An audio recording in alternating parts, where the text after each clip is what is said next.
धन्यवाद गर्छु जगतका महान मालिक तिनै लोकका सृष्टिकर्ता सर्वशक्तिमान पिता हजुरलाई अनगिन्ती धन्यवाद गर्छु।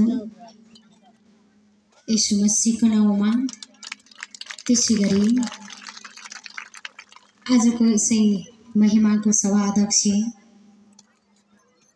परमेश्वरको आत्मा भई चल्नुहुने एकदमै परमेश्वरको वचनको लागि चाह गर्दै आफू जीवन पाई अरूले पनि जीवन पाउनुपर्छ भन्ने आशा अपेक्षाको साथमा सबको लागि उत्साहित महिमाको आयोजना गर्नुहुने हाम्रो आजको यसै महिमाको सभाध्यक्ष समीर सरजु साथमा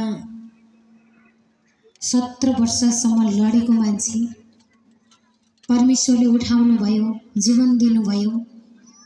एक कारणले ईश्वरको महिमामा पसेको थिए, आएको थिए, तर परमेश्वरले अनगिन्ती गवाईहरू, अनगिन्ती महिमाहरू प्रदान गर्नुभयो, प्रकट गर्नुभयो।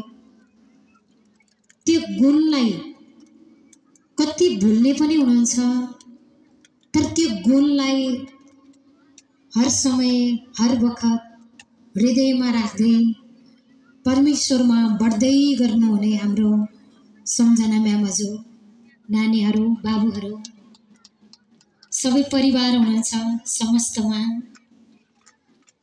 त्यसैगरी सम्पूर्ण लिडरजनहरू आजको यस महिमालाई यस्तो व्यवस्थित छ, यस्तो सब कुरा एकदमै राम्रो तरिकाको व्यवस्थापन छ। त्यो महिमाको लागि एकदमै हर समय बढिरहनुहुने सम्पूर्ण लिडरहरू सबै पिता परमेश्वरका आत्मा भएर चल्नुहुने सबैमा।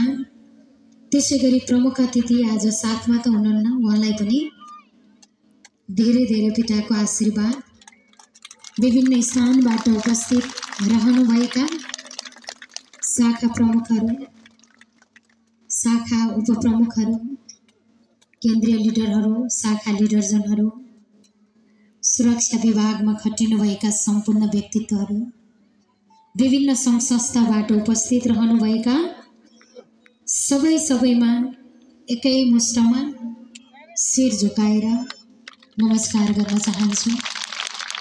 धन्यवाद गर्छु जगतका मालिक सर्वशक्तिमान पिता हजुरलाई अनगिन्ती धन्यवाद गर्छु। यीशु मसीहको नाउँमा परमेश्वरको महान उत्सवमा छौँ। यो ईश्वरको महिमित उत्सव हो। यो आज धेरै जस्तो ठाउँमा विवाह व्रतबन्ध समारोह चलिरहेको छ, तर पनि यति धेरै भिड परमेश्वरले फेरि शाखामा पनि धेरै